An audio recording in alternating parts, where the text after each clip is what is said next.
গল্পের শুরুতে আমরা মহাকাশে থাকা বেশ কিছু অ্যাস্ট্রয়েড দেখতে পাই যেগুলো পৃথিবীর দিকে ছুটে আসছিল। এগুলো সাইজে অনেক ছোট ছিল, কিন্তু আসল বিপদটা ছিল মঙ্গলের চারপাশে ঘুরতে থাকা অ্যাস্ট্রয়েড গুলোর মধ্যে এক বিশাল সাইজের অ্যাস্ট্রয়েড পৃথিবীর দিকে ছুটে আসছিল। আর এটা যদি কোনোভাবে পৃথিবীতে এসে পড়ে, পুরো পৃথিবী ধ্বংস হয়ে যাওয়ার সম্ভাবনা ছিল। তাই বিজ্ঞানীরা অনেক রিসার্চ করার পর সিদ্ধান্তে আসে, আর তারা ঠিক করে চাঁদের বুকে একটা বেস তৈরি করা হবে। আর এই বেস থেকে পৃথিবীর দিকে ছুটে আসা অ্যাস্ট্রয়েডকে লক্ষ্য করে পারমাণবিক রকেট ছোড়া হবে। এতে করে বিশাল আকারের অ্যাস্ট্রয়েড মহাকাশে ধ্বংস হয়ে যাবে। আর এই প্ল্যান অনুযায়ী পৃথিবী থেকে বিজ্ঞানীকে চাঁদে পাঠানো হয়। তারা বছরের পর বছর কষ্ট করার পর সেইখানে একটা বেস দাঁড় করায়। মূলত তারা এই বেস থেকে রকেট নিক্ষেপ করবে, যাতে করে পৃথিবীকে বাঁচানো যায়। দীর্ঘ 8 বছর কঠোর পরিশ্রমের পর অবশেষে তারা সফলতার মুখ দেখেছে। আর পৃথিবী থেকে বেশ কিছু নিউক্লিয়ার রকেট চাঁদে আনা হয়েছে। প্রজেক্ট সফল হওয়ার কারণে পৃথিবীর মানুষেরা বিজয় উল্লাস শুরু করেছে। আর তখনই আমাদেরকে ইউকে কে দেখানো হয়, সেও পৃথিবী থেকে এখানে এসেছে এই প্রজেক্টে কাজ করার জন্য। কিন্তু প্রজেক্টের থেকে তার বেশি মনোযোগ ছিল ওখানকার কমান্ডার ন্যান্সির উপর। আসলে ইউ ন্যান্সিকে প্রথমবার দেখার পর তার উপর ক্রাশ খেয়ে যায়। আর তারপর থেকে যতভাবে সম্ভব সে ন্যান্সির আশেপাশে থাকার চেষ্টা করে আর তাকে মনের কথা জানাবে বলে বিভিন্ন রকম প্ল্যান করতে থাকে। কিন্তু এদিকে ন্যান্সি ইউকে ভালো মতো চিনত না। কিছুক্ষণ পর দেখা যায় ইউ তার রুমে বসে গান শুনছিল, আর সে বসে বসে আবারও প্ল্যান করছিল কিভাবে ক্যাপ্টেনকে তার মনের কথা খুলে বলবে। আর ঠিক তখনই একটা অ্যালার্ম বেজে ওঠে, কারণ চাঁদের দিকে একটা সৌরঝড় এগিয়ে আসছিল। আর এই ঝড়ের কারণে অনেকগুলো ছোট ছোট অ্যাস্ট্রয়েড চাঁদের দিকে ধেয়ে আসছে। এগুলো কিছুক্ষণের মধ্যে চাঁদের বুকে আসতে পড়বে। আর এতে করে এতদিনের কষ্টে বানানো মানুষের বেসগুলো পুরোপুরি নষ্ট হয়ে যাবে। মাত্র 27 মিনিটের রেড অ্যালার্টে বেজে থাকা সকল সায়েন্টিস্ট আর অ্যাস্ট্রোনটরা বেস ছেড়ে পৃথিবীর দিকে যাওয়ার জন্য প্রস্তুত হয়ে যায়। কিন্তু এদিকে ইউকের কানে তখনও হেডফোন থাকার কারণে সে কিছুই টের পায়নি। একটা সময় সে যখন বাইরের জানালা দিয়ে তাকায়, তখন সে নিজের চোখকে বিশ্বাস করতে পারছিল না। এভাবে হঠাৎ করে সবগুলো রকেট কেন চাঁদ ছেড়ে চলে যাচ্ছে এটা সে কিছুতেই বুঝতে পারছিল না। আর যখন সে পুরো ব্যাপারটা বুঝতে পারে, ততক্ষণে দেরি হয়ে গেছে। সে দ্রুত একটা গাড়ি নিয়ে রকেটের দিকে যেতে থাকে, যাতে সেও রকেটে করে সেখান থেকে পালাতে পারে। আসলে ততক্ষণে বাকি সকল রকেটগুলো ওখান থেকে চলে যাওয়ার পর একটা রকেট তখনও ল্যান্ড করা ছিল। ইউ যত দ্রুত সম্ভব সেদিকে যাওয়ার চেষ্টা করছিল, কিন্তু তার আর রকেটের মাঝে বিশাল একটা ফাটল দেখা যায়। তখন ইউ ওই ফাটলটাকে অ্যাভয়েড না করে সেটার উপর দিয়ে যাওয়ার প্ল্যান করে, কিন্তু সে ফাটলের অন্য পাশ পর্যন্ত পৌঁছাতে পারে না। আর এদিকে ইউকে গর্তের মধ্যে পড়ে যেতে দেখে ক্যাপ্টেন ততক্ষণে রকেটের স্পেস বাটনটা প্রেস করে দেয়। আর এরই মাধ্যমে চাঁদের বুকে থাকা সর্বশেষ রকেটটি ইউকে কে একা রেখে সেখান থেকে চলে আসে। কিছুক্ষণের মধ্যে অ্যাস্ট্রয়েড গুলো চাঁদের বুকে আসতে পড়তে শুরু করে। ইউকে তখন বেসে ফিরে যাওয়ার জন্য যতটা সম্ভব পাথরগুলোকে ফাঁকি দিয়ে সামনের দিকে এগিয়ে যাওয়ার চেষ্টা করছিল, কিন্তু অনেক চেষ্টা করার পরেও অ্যাস্ট্রয়েডের আঘাতে ইউ একটা সময় জ্ঞান হারায়। যখন ইউ এর জ্ঞান ফিরে, তখন সে পৃথিবীর দিকে তাকিয়ে তার টিমমেট গুলোকে বকাবকি শুরু করে, কারণ তারা সবাই তাকে এখানে একা রেখে চলে গেছে। কিন্তু কিছুক্ষণের মধ্যে সে দেখতে পায় একটা বিশাল অ্যাস্ট্রয়েড পৃথিবীর উপর ক্র্যাশ করেছে। এই কারণে পৃথিবীর একটা বিশাল অংশ ধ্বংস হয়ে গেছে। এটা দেখে ইউ কিছুক্ষণের জন্য থমকে যায়। সে দাঁড়িয়ে থেকে ভাবছিল 1 বছরে তাদের এই কষ্ট সবকিছু বিফলে গেল। এরপর বেজে ফিরে এসে কিছুদিন ইউ পৃথিবীর সঙ্গে কন্ট্যাক্ট করার চেষ্টা করে, কিন্তু সে কাউকে খুঁজে পাচ্ছিল না। এভাবে কয়েক সপ্তাহ চেষ্টা করার পর ইউ ভাবতে থাকে হয়তো এই গ্যালাক্সিতে সেই শুধুমাত্র একজন মানুষ যে এখনো বেঁচে আছে। সারাদিন একা একা বেজে বসে সে করবেটা কি? তাই সে কাগজ দিয়ে কিছু ফুল বানায়, পৃথিবীর মানুষদের জন্য একটা শ্রদ্ধাঞ্জলি দেয়। বেজে তখনও 300 মানুষদের জন্য কয়েকশো বছরের খাবার ছিল, যেটা দিয়ে ইউ তার বাকি জীবনগুলো চালিয়ে যেতে পারবে। আর তাই সে ঠিক করে যতদিন সে বেঁচে থাকবে তার মনের ইচ্ছাগুলো পূরণ করার চেষ্টা করবে, যা সে এতদিন করতে পারেনি। তাই সে সবার প্রথমে এসে চেষ্টা করে ক্যাপ্টেন ল্যান্সিনের রুমে ঢোকার জন্য, কিন্তু সে সেই রুমের আসল পাসওয়ার্ড জানতো না। এই জন্য চেষ্টা করেও সে ঢুকতে পারেনি। এরপরে সে একটা বোর্ড ম্যানেজ করে চাঁদের বুকে কিছুক্ষণ স্লাইড করে। যত দিন যাচ্ছিল ইউ বিভিন্ন ভাবে চেষ্টা করে ক্যাপ্টেনের রুমের লক খোলার চেষ্টা করছিল। সে কয়েকশো কম্বিনেশন চেষ্টা করার পরেও যখন ব্যর্থ হয়, তখন সে ঠিক করে বিস্ফোরণ দিয়ে দরজাটি উড়িয়ে দেবে। এতে এত জোরে বিস্ফোরণ হয়, এতে ইউ এর কাপড় তার শরীর থেকে আলাদা হয়ে যায়। আর অবশেষে ক্যাপ্টেনের রুমে ঢুকে সে তখন সেখানে ক্যাপ্টেনের একটা ইউনিফর্ম দেখতে পায়। সেখানে সে ক্যাপ্টেনের একটা ছবি বসিয়ে তার সাথে ডিনার ডেট করে। ডেটে বসে সে ক্যাপ্টেনের পুতুলটাকে তার মনের সকল কথা খুলে বলতে শুরু করে। এমনকি সে ক্যাপ্টেনের ছবিতে কিস করার চেষ্টা করে। আসলে তার মনে যত ধরনের ইচ্ছা ছিল সেগুলো সে পূরণ করার চেষ্টা করছিল, কিন্তু এদিকে সে তো জানে না পৃথিবীতে এখনো মানুষ বেঁচে আছে, আর তারা বেঁচে থাকা ক্যামেরার মাধ্যমে পৃথিবীতে বসে তাকে দেখতে পারছিল। আর ক্যাপ্টেন তখন সবার সামনে লজ্জা পায় তার ছবির সাথে ইউ এরকম আচরণ করছিল বলে, কিন্তু তারা পৃথিবীতে বসে শুধুমাত্র ক্যামেরার মাধ্যমে ইউকে দেখতে পারছিল, কিন্তু তার সাথে যোগাযোগ করার কোনো উপায় ছিল না, কারণ রেডিও তখন ঠিকঠাক কাজ করছিল না। পৃথিবীর সাধারণ মানুষেরা তখন আন্ডারগ্রাউন্ডে থাকতে শুরু করেছে, কারণ অ্যাস্ট্রয়েডের আঘাতে পৃথিবীর উপরের পরিবেশ বসবাসের অনুপযোগী হয়ে উঠেছে। চারিদিকে ধুলাবালি ভরে গেছে, আর সেখানে গাছ জন্মানোর কোনো রকম অবস্থা ছিল না। এমনকি তারা ধারণা করছিল হয়তো কিছুক্ষণের মধ্যে পৃথিবীর সকল প্রাণীরা মারা যাবে, আর আন্ডারগ্রাউন্ডে থাকা মানুষেরা ছোট ছোট জারে গাছ বাঁচিয়ে রাখার রাখার চেষ্টা করছিল। এমনকি সূর্যের আলো ছাড়া মানুষেরা অনেক ডিপ্রেশনে ভুগছিল। কিছু মানুষ তাদের চুল হারাতে শুরু করেছে, আর প্রতিদিন তারা একটা নির্দিষ্ট পরিমাণে খাবার পেত শুধুমাত্র নিজেদেরকে বাঁচিয়ে রাখার জন্য। যখন এই আন্ডারগ্রাউন্ডের চেয়ারম্যান ঠিক করে তাদের এই মানুষগুলোকে আশা দিতে হবে, তা না হলে ভবিষ্যতে অনেক খারাপ কিছু হবে, আর তাই তারা একটা মিটিং এর ডিসিশন নেয় ইউ এর ভিডিওগুলো তারা সবাই লাইভ দেখাবে, আর এতে সাধারণ মানুষের মধ্যে বেঁচে থাকার আশা জাগবে। কিন্তু যেহেতু তারা ইউ এর থেকে কোনো শব্দই পাচ্ছিল না, তাই তারা ঠিক করে একজন ভয়েস ওভার আর্টিস্টকে দিয়ে ইউ এর ভিডিওগুলো ডাব করে সকলকে দেখাবে। তার মানে বুঝতে পারছো বন্ধুরা, পৃথিবী ধ্বংস হয়ে গেল, আমার ক্যারিয়ার ধ্বংস হওয়ার চান্স নেই। যাই হোক, আসলে তারা চাচ্ছিল ইউকে একজন হিরো হিসেবে সকলের সামনে উপস্থাপন করার জন্য, কিন্তু তারা আসলে জানতো না সে আসলে একজন কমেডিয়ান। আর এই ডিসিশনের পর ল্যান্সি বেঁচে থাকা মানুষদেরকে জানায় তারা চাঁদে একজন জীবিত মানুষকে খুঁজে পেয়েছে, আর তার ব্যাপারে 30 দিন পর থেকে লাইভে সকলকে দেখানো হবে। কিন্তু সাধারণ মানুষটা এই নিউজটা বিশ্বাস করছিল না, আর তারা ক্যাম্প থেকে বের হয়ে যায়। আর এদিকে ইউ চরম ডিপ্রেশনে ভুগছিল, তাই সে সিদ্ধান্ত নেয় এভাবে বেঁচে থাকার চেয়ে মারা যাওয়া ভালো। আসলে সে সুসাইড করার প্ল্যান করছিল। তাই ইউ উঠে গিয়ে কিছু মেডিসিন আনার জন্য স্টোরের দিকে যেতে থাকে, যার পথে সে রাস্তায় একটা খাবারের প্যাকেট খুঁজে পায় যেটা সে খায়নি। আর তখনই সে দরজা খুলে দরজার ওই পাশে একটা মেয়েকে শুয়ে থাকতে দেখতে পায়। ইউ ওইটা দেখে একেবারে জোশ ফিরে পায়, আর সে মেয়েটার সঙ্গে বেশ ভাব নিয়ে কথা বলতে শুরু করে। কিন্তু কাছাকাছি আসার পর ইউ দেখতে পায় এটা কোনো মানুষ ছিল না, আসলে এটা ছিল একটা ক্যাঙ্গারু, যেটাকে রিসার্চের জন্য এখানে আনা হয়েছিল। আর ঠিক সেই সময় ল্যান্সি পৃথিবীতে লাইভ স্ট্রিম শুরু করে, আর সবার প্রথমে মানুষ যেটা দেখতে পায় সেটা হলো একটা ক্যাঙ্গারুর ফেস। আর এদিকে বোকা ভয়েস আর্টিস্ট ক্যাঙ্গারুর মুখ নাড়ানোর সাথে সাথে কথা বলতে শুরু করে। এটা দেখে মনে হচ্ছিল ক্যাঙ্গারুটাই কথা বলছে। এই ক্যাঙ্গারুটার নাম ছিল কিংকং। ল্যান্সি তখন ভয়েস আর্টিস্টের চুল ধরে তাকে ওখানে থামিয়ে দেয়। যাই হোক, যদিও এই ঘটনায় পৃথিবীতে থাকা মানুষটা তেমন কিছু বুঝতে পারেনি, তারা ভাবছিল হয়তো চাঁদ থেকে শব্দ দেরিতে আসছে, তাই ফুটেজের সাথে কোনো মিল ছিল না। এদিকে চাঁদে থাকা ইউ তখন রিসার্চ ল্যাবে এসে কিংকং এর বিষয়ে জানতে থাকে, আর সেখানকার ডাটা অনুযায়ী দেখা যায় কিংকং খুব বদমেজাজি এবং খুব পেটুক টাইপের ক্যাঙ্গারু। কিন্তু ইউ যে উদ্দেশ্যে স্টোরে গিয়েছিল, অর্থাৎ তার সুসাইড করা মেডিসিনের জন্য, সেটা তো আনা হয়নি। তারপরে আবার কিংকং এর আক্রমণ করার স্বভাব দেখে ইউ ভয়ে একটা বেলসা হাতে নিয়ে এরপর স্টোরে আসে। কিন্তু কিংকং তার হাতে থাকা বেলসা দেখে ভয় তো পাই না, উল্টো ইউ এর কাছে এসে বেলসাটা কেড়ে নিয়ে এমন ভাবে ভেঙে ফেলে যে দেখে মনে হচ্ছিল এটা একটা কাগজের তৈরি। প্রথমবার ব্যর্থ হওয়ার পরে ইউ আবারও প্ল্যান করে সে একটা ফিমেল ক্যাঙ্গারুর বেশ নিয়ে সে এখানে আসে। প্রথমে তো কিংকং তাকে দেখে বেশ অ্যাটাক্ট হয়, কিন্তু কিছুক্ষণ পরে সে যখন বুঝতে পারে এটা আসলে ইউ, তখন রেগে কিংকং ইউকে একটা লাথি দিয়ে স্টোরের থেকে বের করে দেয়। এইভাবে অনেক অপমান সহ্য করার পর ইউ এবার সিদ্ধান্ত নেয় তাকে একেবারে প্রস্তুত হয়ে কিংকং এর সামনে যেতে হবে। তাই এবার সে সাথে করে একটা মেশিন গান নিয়ে একদম হিরোর মতো এন্ট্রি নেয়, আর এবার সে কিংকং এর সামনে এসে তার উপর গুলি করতে শুরু করে। আসলে এগুলো ছিল প্লাস্টিকের ছোট ছোট বল। যাই হোক, কিংকং প্রথমে ভয়ে এদিক ওদিক দৌড়তে থাকে, কিন্তু যখনই ইউ এর গুলি শেষ হয়ে যায় তখন ঘটনা একেবারে পাল্টে যায়। কিংকং তখন আবারও ইউকে তাড়া করতে থাকে, আর এইভাবে ধাওয়া পাল্টা ধাওয়ার মধ্যে দুজনে একটা রুমে এসে ফাইট করার জন্য প্রস্তুত হয়ে যায়। তারা একে অপরকে ঘুষি মারতে শুরু করে, কিন্তু কং এর সঙ্গে ইউ বেশ একটা সুবিধা করতে পারছিল না। এক পর্যায়ে মারামারি করতে করতে তারা দুজনেই ক্লান্ত হয়ে যায়। আর তখনই ইউ খেয়াল করে সেখানে থাকা রেডিওতে কিছু একটা সিগন্যাল পাচ্ছিল। এটা দেখে ইউ অনেকটা এক্সাইটেড হয়ে যায়। সে বুঝতে পারে আসলে পৃথিবীতে এখনো মানুষ বেঁচে আছে, তাই সে আবারও বাঁচার আশা ফিরে পায়। কিন্তু আসলে এই রেডিও সিগন্যালটা আসছিল কং এর লেজের কারণে। লেজে কিছু তার নাড়াচাড়া খাচ্ছিল, কিন্তু এটা তো ইউ জানতো না। তাই এরপর থেকে সে টানা 200 দিন পৃথিবীর উদ্দেশ্যে মেসেজ পাঠাতে শুরু করে, এই আশায় হয়তোবা কখনো তারা তার সঙ্গে কন্ট্যাক্ট করতে পারবে। আর এতদিন তারা একসঙ্গে থাকার কারণে কিংকং আর ইউ একটা পরিবারের মতো হয়ে গেছিল। তারা একসাথে সারাদিন সময় কাটাতো। অনেকদিন অপেক্ষা করার পর ইউ বুঝতে পারে পৃথিবী থেকে তার জন্য কোনো সাহায্য আসবে না। তাই সে সিদ্ধান্ত নেয় অ্যাপোলো 18 নামের অনেক পুরাতন একটা মহাকাশযান চাঁদে এসেছিল, আর ওটাতে কিছু মডিফাই করে সে পৃথিবীতে ফেরত যাওয়ার চেষ্টা করবে। এদিকে পৃথিবীতে থাকা মানুষটাও এই সকল বিষয় নিয়ে গবেষণা শুরু করে। তারা এটা বের করার চেষ্টা করছিল যে কোনোভাবে ইউকে কাজে সাহায্য করতে পারে কিনা। ইউ একটা গাড়ি নিয়ে অ্যাপোলো 18 কাছে আসে, আর সেখানে কিছু পরীক্ষা নিরীক্ষা করার পর দেখা যায়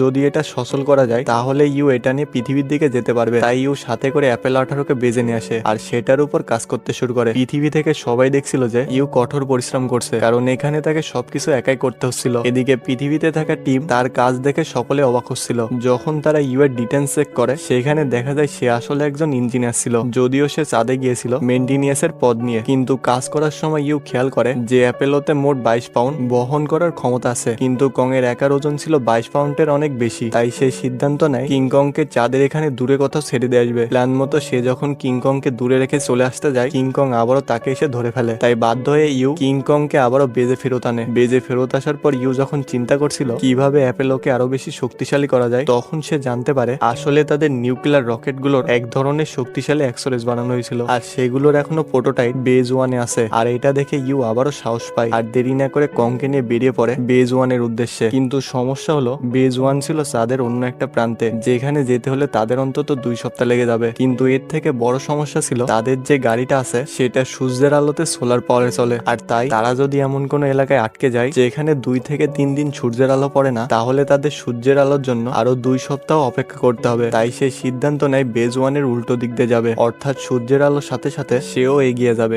যদিও এই রাস্তায় তার 2 সপ্তাহ বেশি সময় লাগবে, কিন্তু এটা তার কাছে সেভ মনে হচ্ছিল। আর এরপর শুরু হয় তাদের যাত্রা। প্রথম দিন তো ইউ একে অপরকে আনন্দে মাতিয়ে রাখছিল, কিন্তু যত দিন যাচ্ছিল এই জার্নিটা তাদের জন্য অনেক কষ্ট হয়ে উঠছে। মাত্র 4 ঘন্টা ঘুম আর সারাদিন ডাইভিং করে ইউ এর অবস্থা পাগল প্রায়। বহুদিনের সফর শেষ করে অবশেষে তারা একদিন বেজ 1 এসে পৌঁছায়, আর সেখানে এসে মেন সুইচটা দেখে ইউ এর মনে শান্তি লাগে। কিন্তু সেখানে ঢুকে লাল বাটন দেখে কিংকং সেখানে চাপ দেয়, এতে ইউ বেশ ভয় পেয়ে যায়। কিন্তু পরবর্তীতে জানা যায় আসলে এটা একটা সেফটি বাটন ছিল। কিন্তু কং এর এরকম আচরণের কারণে ইউ তাকে গাড়ির পেছনে ছোট্ট একটা কন্টেনারে আটকে রাখে, আর এরপরে তারা আবারও তাদের বেজের দিকে ফিরতে শুরু করে। ফেরার সময় ইউ অনেক জোরে গান শুনে ডাইভিং করছিল, আর তখনই রাস্তার মাঝখানে সেই কন্টেনারটার কঙ্কি সহ ইউ এর গাড়ি থেকে আলাদা হয়ে যায়। কিন্তু ইউ কিছুই টের পায়নি। প্রায় কয়েকশো মাইল আসার পর সে যখন বুঝতে পারে কিংকং তার সাথে নেই, প্রথমে সে সিদ্ধান্ত নেয় আবারও সে ফিরে গিয়ে কিংকংকে আনবে। কিন্তু সে যদি এখন ফিরে যায় তাহলে আসার সময় সে আর সূর্যের আলো পাবে না। তাই ইউ বেজের দিকে তার গাড়ি নিয়ে যাচ্ছিল, কিন্তু এতদিন সাথে থাকার কারণে ইউ কিছুতে কিংকংকে একা ফেলে রেখে যেতে যাচ্ছিল না। তাই সে আবারও গাড়ি ঘুরিয়ে কংকে বাঁচানোর জন্য আবারও ছুটে আসে। আর এই সব কিছুই পৃথিবী থেকে সবাই দেখছিল। ইউ এর এই ডিসিশনে পৃথিবীতে থাকা সকলে খুশি হয়, আর কং এর কাছে আসার পর সেই খুশিতে ইউকে আদর করতে থাকে। পৃথিবীতে থাকা মানুষরা তখন ইউকে সাহায্য করার জন্য তাদের রেখে আসা একটা রোবোটিক কুকুরকে অ্যাক্টিভেট করার চেষ্টা করছিল।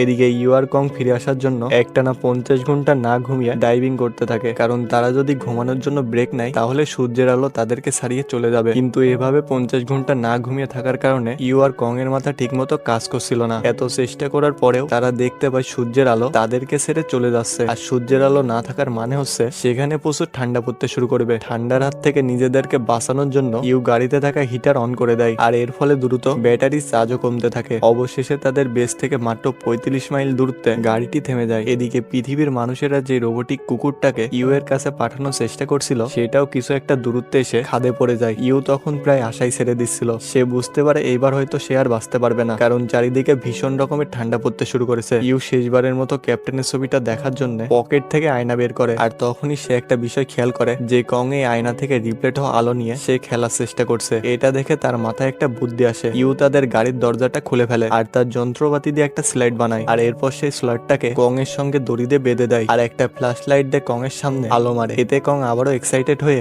লাফিয়ে লাফিয়ে আলো ধরার চেষ্টা করে। ওই আর কি গাধার সামনে মূলা ধরার মতো কাহিনী, কিন্তু এই বুদ্ধিটা অনেক ভালো মতো কাজে আসে। আর কং এর এই শক্তিশালী পায়ের জন্য অনেক দূরত্বে সামনের দিকে এগিয়ে যাচ্ছিল। চাঁদের বুকে এরকম দৃশ্য আর কখনো কেউ হয়তো দেখবে না। এরপর তাদের সামনে যখন বিশাল একটা ফাটল আসে তখনই ও আগের থেকে সেট করে রাখা গ্যাসের এর সিলিন্ডার খুলে দেয়। এতে প্রেসার ক্রিয়েট হয় আর তারা দুজনে ফাটলটা পার হয়ে আসে। পৃথিবীতে থাকা সকলেই আবারও উল্লাস করতে শুরু করে, এমনকি সেখানকার মানুষেরা ইউ এর জন্য বেশ কিছু পুরস্কারের ব্যবস্থা করে। ইউ যখন পৃথিবীতে ফিরে আসবে এইগুলো তারা তাকে দিবে। এই ঘটনা মনে রাখার জন্য তারা একটা উঁচু টাওয়ার বানায় যেখানে আলো রিফ্লেক্ট করবে। পৃথিবীতে থাকা বিজ্ঞানীদের আরো 3 মাস সময় লাগবে চাঁদে থাকা বেজের সঙ্গে কন্ট্যাক্ট করার জন্য। 516 দিন পার হয়ে গেছে আর ইউ এখনো তার প্রজেক্টে কাজ করে যাচ্ছিল। আসলে সে যতটা সহজ ভেবেছিল বিষয়টা ততটা সহজ ছিল না, কারণ অ্যাপেলো 18 ছিল পুরাতন মডেলের নবযান, আর তার সাথে আধুনিক মডেলের এক্সস্ট খাপ খাওয়ানোটাই ছিল বড় একটা চ্যালেঞ্জ। একদিন দুপুরে ইউ যখন আবারও রেডিও থেকে সাউন্ড আসতে শোনে তখন সে বেশ খুশি হয়ে যায়, কিন্তু এবার খেয়াল করে দেখার পর ইউ বুঝতে পারে যে এটা তার লাড়া লাগার কারণে হচ্ছিল। আর এটা দেখে ইউ এর একেবারে মন ভেঙে যায়। সে আবারও ভাবতে থাকে যে এতদিন মিথ্যা আশ্বাস নিয়ে সে কাজ করে গেছে, আসলে হয়তো পৃথিবীতে কেউই বেঁচে নেই। ইউ আবারও আশা হারাতে থাকে, তাই সে সিদ্ধান্ত নেয় আবার সুসাইড করার। কিন্তু পৃথিবীতে থাকা ক্যাপ্টেন সবকিছুই দেখছিল। সে বুঝতে পারে ইউ আবারও হতাশ হয়ে গেছে, তাই এবার সে মাইকে ওখানে থাকা সকল মানুষদেরকে বলে আসলে ইউ কোনো হিরো না, সে আপনাদের মতো একজন সাধারণ মানুষ যাকে ভুল করে আমরা চাঁদে ফেলে রেখে আসছিলাম। কিন্তু সে অনেক লম্বা সময় ধরে নিজেকে বাঁচিয়ে রাখার জন্য পরিশ্রম করে যাচ্ছে, আর তাই অবশ্যই সে আমাদের কাছ থেকে সম্বর্ধনা পায়। এরপর তারা সবাই মিলে বাহিরে আসে আর তাদের হাতে টর্চ লাইট নিয়ে চাঁদের দিকে মারে, এটা বোঝানোর জন্য যে ইউ একা না, তার সাথে পৃথিবীর সবাই আছে। ইউ তখন বেস থেকে বাইরে এসে তার হেলমেটটা তখন খুলতে যাবে, তখনই তার চোখে পড়ে পৃথিবীতে আলো জ্বলছে। আর এটা দেখে সে বুঝতে পারে যে পৃথিবীতে এখনো মানুষ বেঁচে আছে। অবশেষে প্রায় 613 দিন পর পৃথিবী থেকে প্রথমবারের মতো আবারও চাঁদের বেজে মানুষের সঙ্গে কন্ট্যাক্ট করা হয়। ইউ আবারও তার টিম মেম্বারদেরকে জীবিত দেখে অনেকটা খুশি হয়ে যায়। এতদিন পর ইউ মানুষের মুখ দেখতে পেয়ে অনেক ইমোশনাল হয়ে পড়ে। তাদের সাথে বেশ কিছুক্ষণ কথা বলার পর পৃথিবী থেকে থেকে ক্যাপ্টেন এবং তার টিম ইউকে বেশ কিছু ব্লুপ্রিন্ট দেয়। সেগুলো থেকে অ্যাপোলো 18 অত্যাধুনিক এক্সস্টকে একসঙ্গে দেওয়া ছিল। আর এখন ইউ ক্যাপ্টেনের সঙ্গে প্রতিদিন কথা বলে আর তারা সময়ের সাথে সাথে খুব ভালো বন্ধু হয়ে ওঠে। যেদিন ইউ তার কাজটা সম্পূর্ণভাবে সফল করে সেদিন রাতে সে ল্যান্সিনকে জানায় চাঁদে আসার জন্য তাকে যখন মেইনটেনেন্সের পদ দেওয়ার কথা ছিল সে রিজেক্ট করে দিয়েছিল, কিন্তু ফেরার সময় সে যখন ল্যান্সিং এর হাসিমাখা মুখটা দেখতে পায় তখন আবারও তার সিদ্ধান্ত পাল্টিয়ে রাজি হয়েছিল। ঠিক তখনই ল্যান্সি তার কাছে একটা বিষয় শেয়ার করে। চাঁদ থেকে চলে আসার দিন সেই ইউকে ফাটল থেকে উঠতে দেখেছিল, কিন্তু তারপরেও সে রকেটটাকে থামায়নি, কারণ সেদিন ইউকে বাঁচাতে গেলে তাদের সবাইকে মরতে হতো। এমনকি সে এটাও বলে যে আবারও এমন কোনো সিচুয়েশন তৈরি হয় তাহলে সে এই কাজটা আবারও করবে। এদিকে তখন আবারও মহাকাশে পৃথিবীতে কিছু একটা আসছে এটা সিগন্যাল দেখা যায়। পরের দিন ইউ তার বানানো অ্যাপেলোটাকে নিয়ে চাঁদ ছেড়ে পৃথিবীর দিকে যাওয়ার চেষ্টা করে আর সে খুব সফলভাবে পৃথিবীতে থাকা স্টেশনে এসে পৌঁছায়। তারপরে ইউ আর কং সেখানে ঢুকে স্পট খুঁজতে শুরু করে। এদিকে তখন পৃথিবীতে থাকা মানুষটা দেখতে পায় আর একটা বিশাল বড় অ্যাস্টেরয়েড পৃথিবীর দিকে দিয়ে আসছে। আর যদি কোনোভাবে এটার সঙ্গে পৃথিবীর ধ্বংস হয় তাহলে এই মহাবিশ্ব থেকে পৃথিবীর অস্তিত্ব বিলীন হয়ে যাবে। আর এমন অবস্থা থেকে পৃথিবীর সবাই বুঝতে পারে এই বিপদ থেকে তাদের যদি কেউ এখন বাঁচাতে পারে সেটা হলো একমাত্র ইউ। আর তখন ল্যান্সি রেডিওর মাধ্যমে ইউ এর সঙ্গে কন্ট্যাক্ট করে, তাকে সবকিছু খুলে বলে। সবকিছু শোনার পর ইউ এক মুহূর্ত সময় না নিয়ে বলে আমি এটা করব। আসলে তাদের প্ল্যান ছিল বেজ 1 থেকে নিয়ে আসা এক্সস্টটা দিয়ে পৃথিবীতে আসার আগেই অ্যাস্টেরয়েডটাকে ধ্বংস করে ফেলবে। তাই ইউ তখন একটা স্পট খুঁজে কংকে সেটাতে ঢুকিয়ে দেয়। কং তাকে ছেড়ে কিছুতে যেতে চাচ্ছিল না, কিন্তু ইউ তাকে জোর করে একাই পৃথিবীর দিকে পাঠিয়ে দেয়। এরপর সে তার অ্যাপেলো শিপ নিয়ে অ্যাস্টেরয়েডের দিকে ছুটে যায়। যাওয়ার সময় দেখা যায় তার চারপাশে অনেক ছোট ছোট অ্যাস্টেরয়েড ছিল, কিন্তু ইউ খুবই দক্ষতার সাথে সেগুলোর থেকে পাশ কাটিয়ে অ্যাস্টেরয়েডের দিকে এগিয়ে যায়। এক পর্যায়ে হঠাৎ করে তার শিপের এয়ার কন্ট্রোল ঠিকমতো কাজ করছিল না, তাই শিপটা কন্ট্রোল করতে হিমশিম খেতে হচ্ছিল। তখন ল্যান্সি তাকে একটা উপায় বলে যে তাকে এখনই শিপের দরজা খুলে দিতে হবে, কিন্তু ইউ দরজা খোলার সময় দেখে দরজা লক হয়ে গেছে। তাই সে বাধ্য হয়ে দরজাটা ভেঙে ফেলে। আর এরপর বেশি সময় বাকি ছিল না। শিপের দরজা ভাঙার কারণে ইউকে এখন সব কাজ ম্যানুয়ালি করতে হবে। সে দরজা থেকে বের হওয়ার আগে পৃথিবীর মানুষের উদ্দেশ্যে বেশ কিছু ইমোশনাল কথা বলে। সে বলে ল্যান্সি যেন তাকে সবসময় মনে রাখে। এরপর সে আরো বলে আমি সারা জীবন একা ছিলাম, এত মানুষের ভালোবাসা পাবো কখনোই ভাবিনি। তাই যদি সবার জন্য আমার নিজেকে উৎসর্গ করতে হয় তাহলে আমি বারবার সেটা করার জন্য রাজি আছি। আর তার কথাগুলো শুনে পৃথিবীতে থাকা সকল মানুষের চোখে পানি চলে আসে। আজকে তাদের জন্য ইউ নিজের জীবনটা দিয়ে দিবে, কিন্তু এতে ইউ এর কোনো আফসোস ছিল না। এরপর দেখা যায় ইউ সে এক্সস্টটা হাতে তুলে নিয়ে অ্যাস্টেরয়েডের দিকে এগিয়ে যাচ্ছিল। আর সে যত কাছে যাচ্ছিল তার স্যুট তত পরিমাণ ক্ষতি হচ্ছিল।